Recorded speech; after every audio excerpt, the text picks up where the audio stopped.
Welcome everyone to Dead Talk Live. Tonight our special guest is Leah Lederman, writer, editor. Leah, how you doing? Perfect. How are you? I'm doing great. Thank you so much for being our guest. And let's get right to it. Okay. Now, what I usually do, of course, it's kind of hard not to with my usual array of guests and not knowing their work. I sort of came into this interview. Of course, I've got my research department and they do a lot of work and I have my notes. But I wanted to come into this sort of with a blank slate. I know you are the editor of Cafè Macabre. And I Mhm. know that it's a collection of short stories that's in a novel. And correct me if I'm wrong, they were all written by women? That's correct. Yep.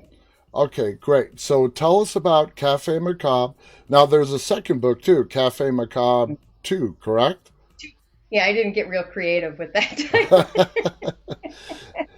Now, you are the editor, and it's a collection of stories from different women.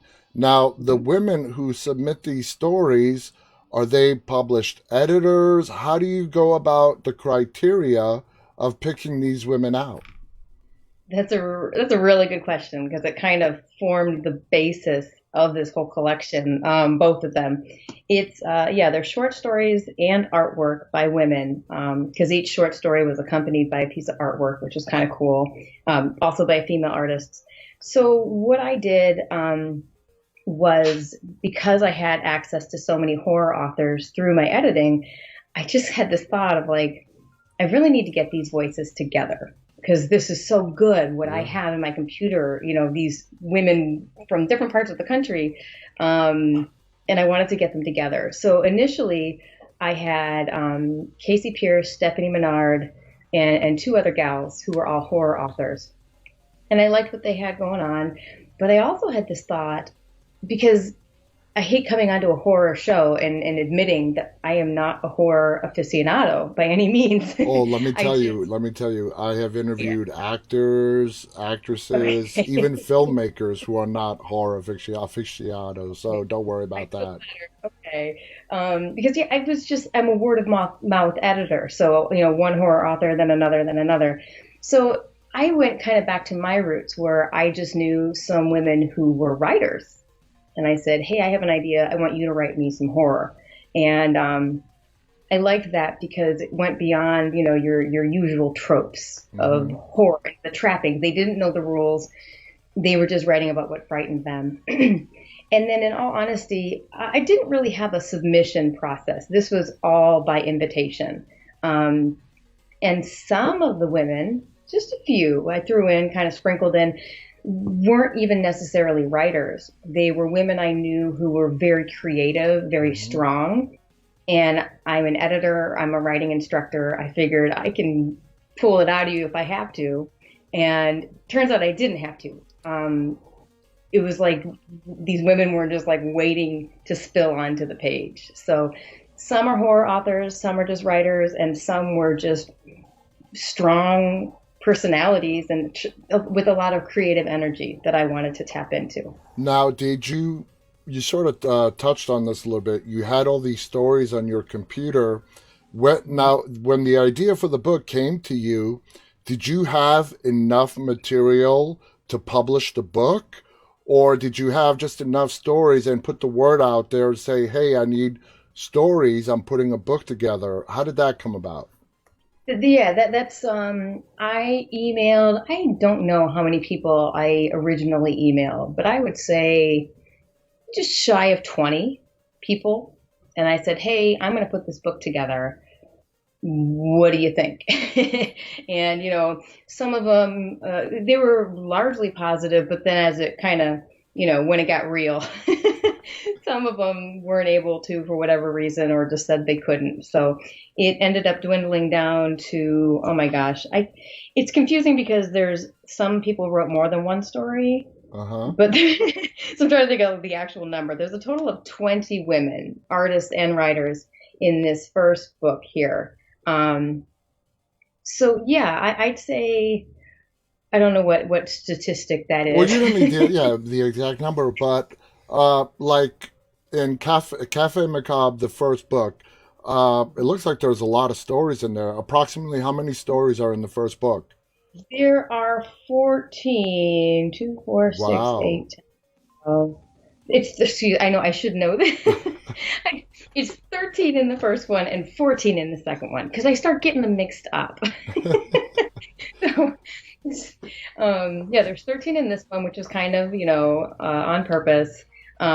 This one, it started off with 13 and ended up having one added to it as a result of the Kickstarter. So, Awesome. yeah, no, that was really exciting. The whole thing has been. So, how did the title Café Macabre come to you? That's another. It was a working title. I was like, I don't know, it's just kind of like a female horror anthology, and because I had kind of mentioned, these stories that were in my inbox and on my computer, I just had this idea of, these voices coming Hmm. together and talking to each other. So I was like, it's like in a coffee house, Cafe Macabre. Yeah. And so that was just kind of my working title until somebody said, that's a really good title. I just hadn't really thought of it that way. And then, It of is a course, great title. thank you. I just think it's funny because for me, it was like just like, oh, this silly thing. Oh, Cafe Macabre. Yeah. Like it hadn't occurred to me that that was actually a really good name. So now I'm happy, and it was so good that I didn't improve on it in the least for the second collection. Now, let me ask you this. Now, you're the editor, you put all these stories together. Did you also publish it or did you find a publisher? How did that process work? Well, that was kind of one of those like follow me, ye women.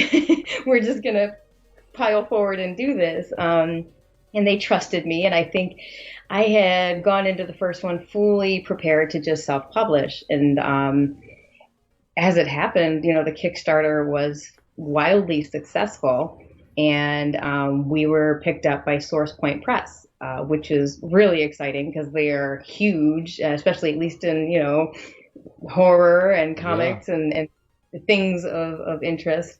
So they published the first volume. When it came to the second volume, it had just become clear that they were more of a comics publishing house than prose. And like it Mm-hmm. wasn't like a hard feelings kind of thing. It was just like they're used to doing a run of comics, which costs, what per comic. And then I've got this 200-page book, Yeah. and they're like, we can't do this. They didn't say any of that. They were very kind, but I got the drift. So So, you got like a total of 27 stories. As you read these stories, um, are you looking at a particular story and you're like, wow, this is so good? It has the potential of becoming a film or a television show if it's turned into a screenplay. in all honesty, I don't really look at things that way. It's just Mm-hmm. not really my wheelhouse. I Yeah, I'm a big reader, so Yeah. I'm really into it for the words and how they work on the page. Having said that, there are a few that I think like, oh, this could be really cool. Can really see the cinematic quality of this, and I've even said that to my writers, like Yeah. this is something, it plays itself in your brain. But again, to me as a writer It's and about the editor, words jumping out of the page. I love the words. I like to see how they hit, how they line up, and how they take me away. So I don't think in the screenwriter sort of thing. It's on my list to take a screenwriting class and do that, but for now, I was very interested in seeing the sentences. Now I'm going to put you in a really difficult spot with this next question. Out of those 27 stories, all right, Mhm. if someone, let's say you walked up to someone and you really want them to get hooked on this book, which of Mhm. those 27 stories would you recommend they read? and just one person, and you want to Hmm. get them hooked on and get these two books, and you have to Hmm. pick one out of 27 stories. Which one would you pick? What's the title of it? I I'm know I thinking put you on the spot. I'm laughing. I'm thinking of Vicini from Princess Bride, where I'm like, I clearly cannot choose my own story. I love Am I that the movie. right person? So I'm taking my own stories off of the map. Okay. Um, here's the caveat. There is a fan favorite, which has showed up in multiple reviews, and that is my good friend Carrie McElroy's story Steps in the first volume. Okay. Um, I think, though, that this poet turned prose author, Michelle Joy Gallagher sorry, Michelle. She knows. Anyway. Um, it's got some British pronunciation. Anyway, I think her story, Red Woman, it it just kind of blew me out of the water. It's got a really nice mixture, a little bit of history. Mm-hmm. It's got some gore. It was one of the gouged eyeballs. There were two separate gouged eyeballs, independent of each other, and Wow. one in each volume. Just random fact. Um, but I really liked, it had that a perfect amount of gore, history, storytelling, um, ghosty, resurrection-y kind of stuff. It Awesome. was, I think it was so well layered that it at least it's one of my favorites, and I think it is representative of the kind of thing I was after. Nice. Now, I'm a big reader, not a big writer. I'm not a writer at all. I'm not a professional writer. Gore is something that plays well on the screen. When it comes to, like you said earlier, the words jumping out at you from a page, I would think it's all about the character building, the psychological thriller that really keeps you on the edge of your seat, that terrifies you.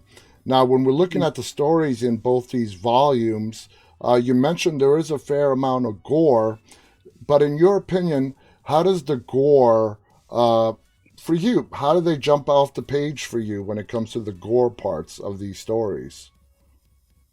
Well, okay. One thing is, I think there's actually not a ton of gore in these stories. There was just a few choice moments, and Michelle really nailed it. But so when there is, it's in one situation, it's because you kind of know something bad's going to happen, but you're not really sure what. And Mm-hmm. then this eyeball comes flying, and you're like, "Oh shit, are you kidding?" And it comes out very creatively. So it was definitely like at, at one point in the editing process, we were discussing like the physics of it. Like, what would the trajectory be? Would the implement be tensile enough? We were really getting into this. So, so there was that. It was just such a like you knew something bad was going to happen. You didn't know what. Other moments, it's been it's hard to do a gotcha like that in Yeah. writing, which is why I think Michelle is so phenomenal because Mm-hmm. she is able to do it. But it's slower in writing. So she did a gotcha moment, but with this, it's kind of like we're going to lead you into this and you can hear the violins playing. You know something creepy is going to go on, but what's it going to be? And it was again, not as much gore. There were a few big moments, but it's like gross. There's a lot of gross, Mm-hmm. a lot more of that. So, How many? in Oh, go on. yeah, I was trying to think of other gore moments, but it's just slower. It just takes place on the page slower, which in some ways is I don't want to say more uncomfortable, but it's its own kind of discomfort because you're like I don't want to be reading this. This is really I Well, don't want to see what's going to happen. that's why books are it's two different mediums whether it comes to television, film, and books. In books, you're allowed to build what would be the cinematography in your brain. You're Hmm. allowed to build the scene based off the words that you're reading, and that's why it's a beautiful thing. How many of those stories were actually written by yourself? There are three in the first volume and two in the second. Now, when you were working with these women, was it a collaboration to where they would write and halfway through a story they may hit some writer's block and they would come to you for advice, or they would write something and ask for your opinion and you would give your feedback? Was it a collaborative effort? It definitely was more so with some writers. I mean, I needed it, frankly. So I was one of them, was like, I don't know how to finish this.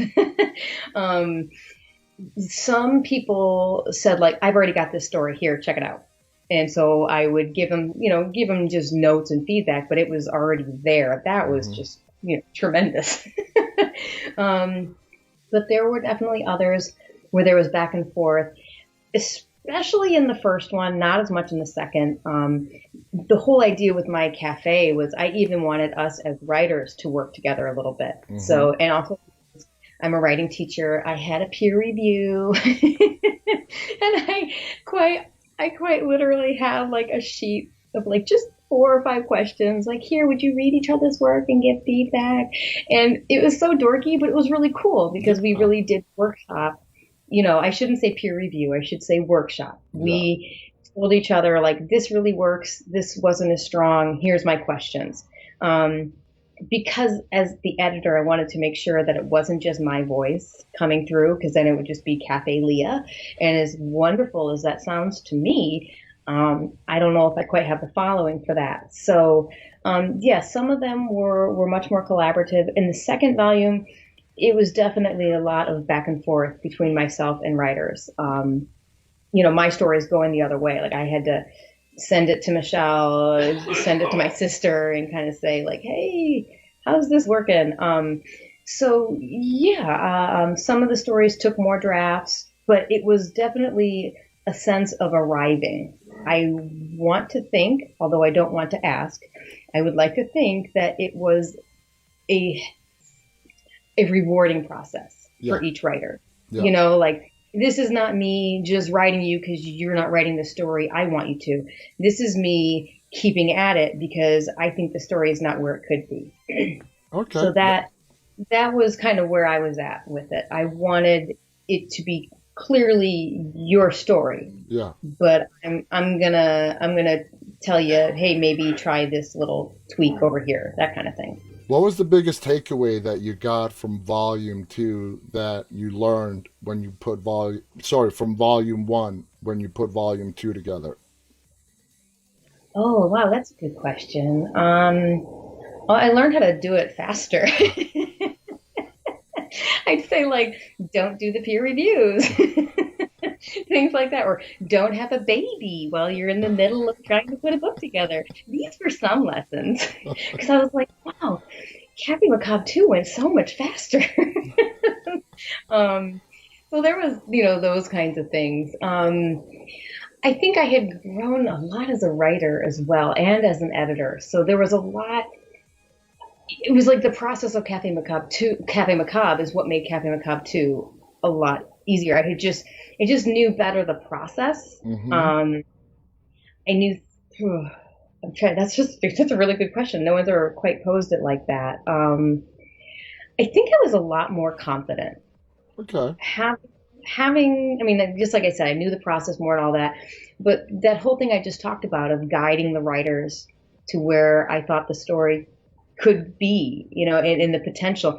I think I held back a lot more in Cafe Macabre, and we arrived there, but it was a much more What, in volume circuitous. one or volume two? In volume one, it took longer because I did not have the confidence to say, I really think that we could do this and this. Whereas in the second volume, I was just much more, Hands on. yeah, hands on. That's so much better than I was going to say, like commandeering. Yeah. Yeah. But no, I felt much more confident to get in the dirt with them. Yeah. The really bad word would be controlling. I was trying not to say that one too. Yeah. But I mean, again, like, I don't know if they would ever just tell me I was, because they were all pretty nice. We all had a nice time working together and enjoyed each other. But I hope no one felt that way. And I'm ladies, if sure. you did, sorry. I'm sure everything is fine. The end product is it's what matters in the long run. Now you've been doing you've been attending some horror conventions. Is that true? Comic conventions, some more horror than others. I did take this beautiful piece of work to Cherry Capital Comic Con in Traverse City for its debut. It had a Halloween debut, and I got to meet so many people that I've known only online for so long, people that I've worked with even. So that was really cool. And I've been to Indie Comic Con, um, and I plan on going to some others kind of in the area around here, vaguely Midwest. I'm a little limited by travel. But we've got readings scheduled around here in Indianapolis and things like that. So Now, when you came out with these books and you started doing the conventions, was that your introduction to any kind of convention? not really, no. Again, through my editing work, I worked with a lot of comic artists and writers. So I used to go to Indie Comic Con and hang out. I have worked with Dirk Manning for over 10 years. So I'd go and I met Casey Pierce at one of these Comic Cons. She was one of the first people that I asked. I met Stephanie Menard, so I met a lot of these women at these Comic Cons and knew them as comic authors. So yeah, I was familiar. I was familiar with it more or less. It's a great place to network, meet people that have similar interests to you. It really is a great place. And beyond just going there and having fun with the vendors and seeing all the costumes and listening to the guests, it's a great place to socialize, network, and meet other people who share the same passion as you do. How was the reception to the books at the convention? Was it better than you expected? Underwhelming? Okay. The when I went to Indie Comic Con, I was there with Carrie McElroy, and she is a really fantastic writer, and she has a graphic novel series, a web comic called Regarding Dandelions, and she's a better writer than me, so I actually hate her. But we tabled together, and it was kind of amazing to me. I have these books set up, and how many people would just kind of stop in their tracks. They would be walking along, and they would see it, and they would stop, and they would come over, and maybe even if they didn't come over, they would slow down and they would look at it. Mm-hmm. And that is because the cover art here is by Kaylin Smith, who does For Goodness Sake and Hope, among others, and Plume. And then this one is here by Emily Zelasco. I really love that cover. She is so incredible. When I asked her to do the cover, like it was one of those things where like I sent the email and then just like tried not to sit at my computer all day. Like, and then, when I saw the response, like I didn't want to click on it right away. I had to like, and she did. And it's actually, there's like a weird little aside, a personal note on the cover. If you look at it closely, which you won't be able to here, obviously, but it's a forest, there's a skeleton, and each of the books, every item on the cover is from one of the stories. I have Uh-huh. the women pick out an emblem from their story. But she's got this little forest with a tea party, and there's doilies on the trees. Wow. And I crap you not. That's like so. I don't know. Anyway, It's a Midwest thing. I know. I've never said I crap you not before. My mom literally does that. She takes like teacups and doilies and puts them on old dead trees and takes pictures of them. And Emily didn't know this, but she did it, and it was like, oh my gosh. So it was like just beyond satisfying to see how perfectly, we've hit the nail on the head. So it was really exciting. Now, moving forward, do you think there's going to be a volume three somewhere down the line? Um, well, the reason the second one happened is because before the first one had even gone to Kickstarter, two people had asked me if I was doing a second one. And I, at that time, was kind of like, no, don't even, no, you know. And then another gal, Lila, Allison Spooner, who's in Café Macabre too, I respect so much. And I was like, oh man, she wants to work on this. Oh man. And then Lila Musselman, she's a like multiple pushcart nominee, you know, like, oh my gosh, how can I say no? So I did it. Yeah. I twisted my arm. Now with the third one, potential one, I haven't heard anything. I haven't heard much, so like I'm kind of like, well, no one's biting just yet. Um, I When have was the second one released? it just dropped October Oh, 31st. okay. It So it's it's just a brand new. couple of weeks, brand new. Okay. Mhm. One writer artist that I know, he said, "Oh, you got to go for the hat trick." Um, and I'm not quite so sure yet. I do feel like I said I'm so much more confident now that I could whip a bad boy out in a year, but it's a lot of work Oh to yeah, I can imagine. I put it mean, all together. I can And imagine. Would you consider for volume three doing something a little different than you did in volume one or volume two? that was something I had considered was, well, like, what if I didn't do horror? What if I chose a different genre? Or what if I chose a theme? I thought about that kind of a thing. And, I just, at this point, I'm like, I'm not ruling anything out, but I'm also very much not committing to anything, especially not on a recorded interview.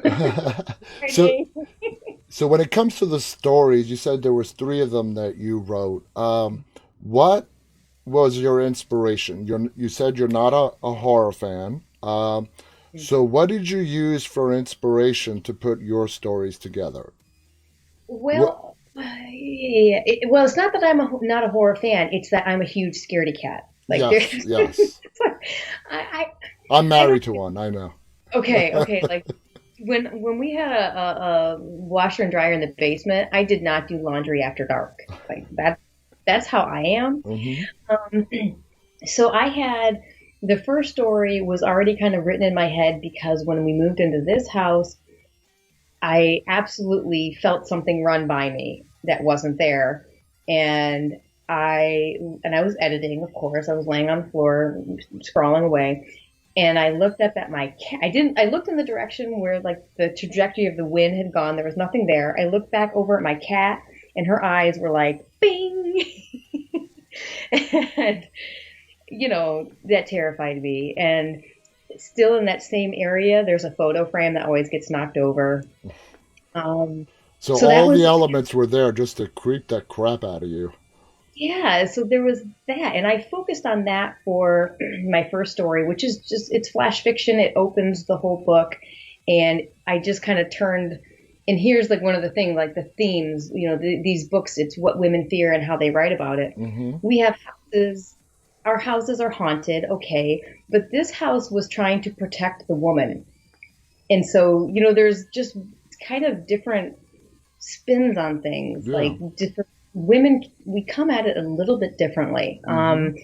And so, but then there's more because in my backyard there is a bed of daffodils that I shit you not, I'll say it there. There you go. It, it's a bed of daffodils. It's in the shape of a coffin.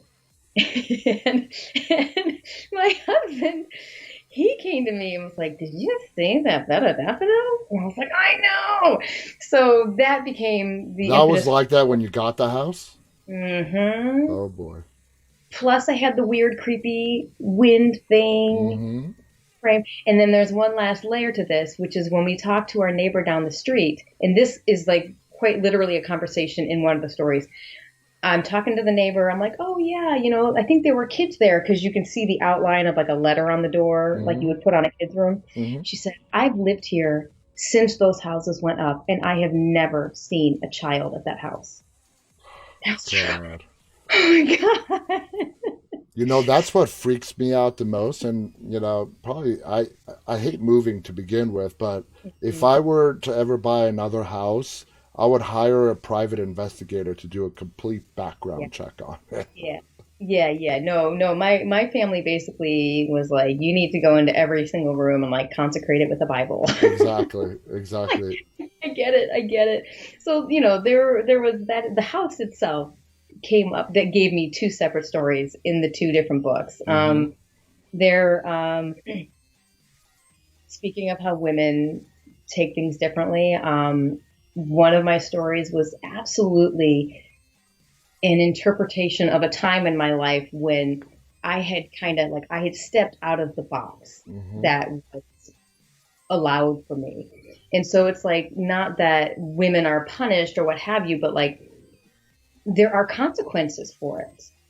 And there's a lot of restraint in these stories where you see here's women in a typical female convention and we're really straining against it. Like that thing Hmm. becomes the horror. It's the monster we can kill. It's the thing that makes us go crazy. So that's what happens in these stories. And so the story I wrote was about, when I was 17 and I knew everything. And, I bad things happen, and Exactly. I turned it into this horror story. But here's something okay that I learned after Café Macabre. The first was even though I had written fiction before, I had never realized how much fiction is nonfiction.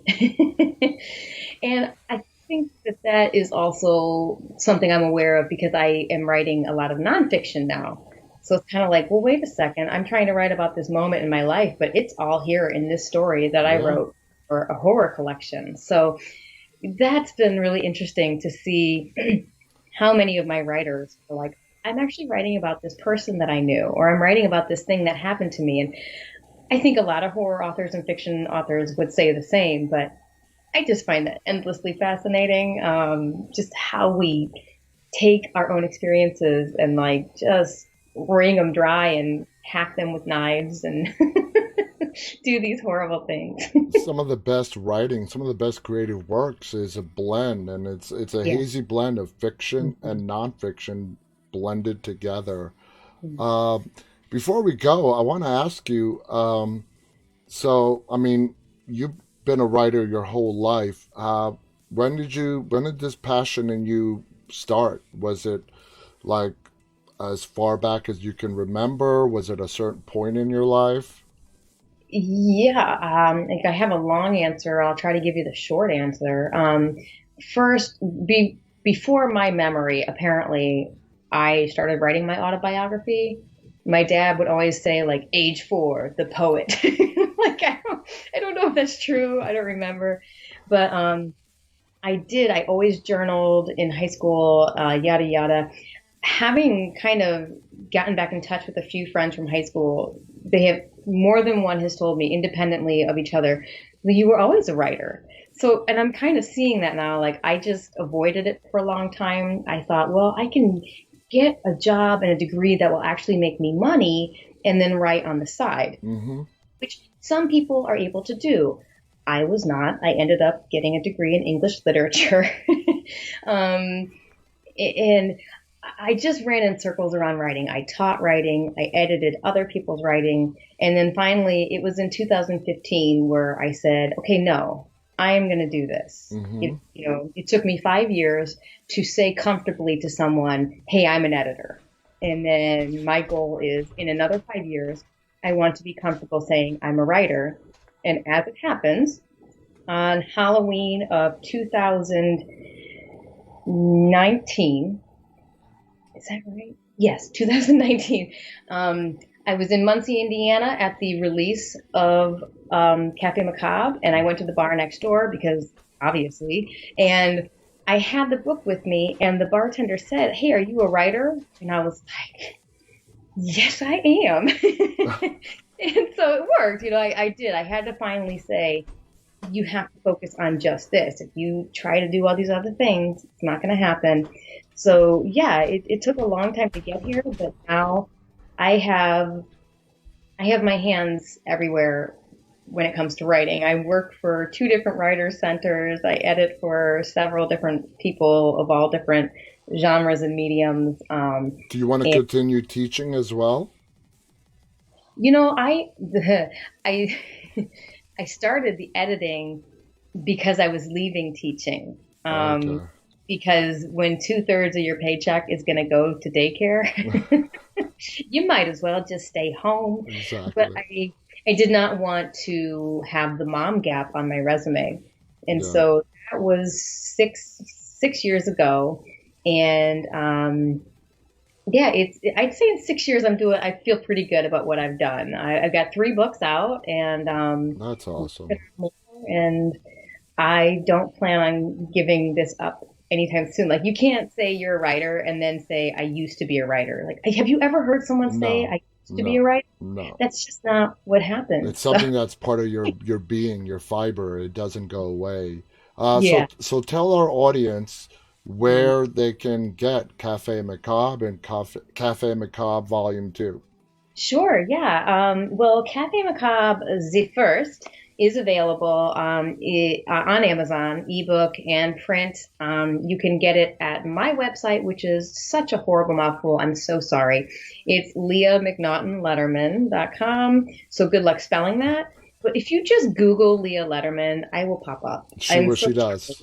It was just one of those like things, mistakes you make. As of right now, Café Macabre 2 is only available on Amazon as an ebook. But if you want the beautiful, wonderful print edition with, I will tell you, all kinds of. Let me find where's my favorite Me one? personally, I prefer actual paper as opposed to Yeah, ebooks. yes. And then here is because you can really get a good Yeah. at this Wow. beautiful artwork. And there's one of these bad boys for every single story that's in here. So it's a very layered book, and there's 20 women in the first, 26 in the second, and because there are some repeats in there, total combined is the work of 36 separate women from across the country. Now I gotta ask you, the artwork that you said there's at least one for every story. Uh, was that somebody separate who wrote the Yes, story that was brought in to do the art for that story? that's correct. With a few exceptions of those bitches who can do it all. You know who you are. You know I hate you. There's a couple of them, and they're the ones who threw off the count for me because it's like, wait, now it's not 13 and 13 anyway. It's a whole thing, so they screwed it all up. But yes, I had my eye on several female artists that I know from the Comic Con circuits. Yeah. I knew their work. Other people I just stalked relentlessly on their web pages and things like that. There were some suggestions like, hey, I know this person, yada yada. But yeah, with those few exceptions, every story is accompanied by a piece of art by a separate female artist. That's awesome. That is, I'm gonna pick him up. I'm gonna read him. Of course, I'm a huge fan of horror. I'm gonna pick them up. I'm gonna read them, Great. and I'll be like emailing you back and forth as I read each story, probably. Yes, So, please do. I love to talk about things about me and things that I've done.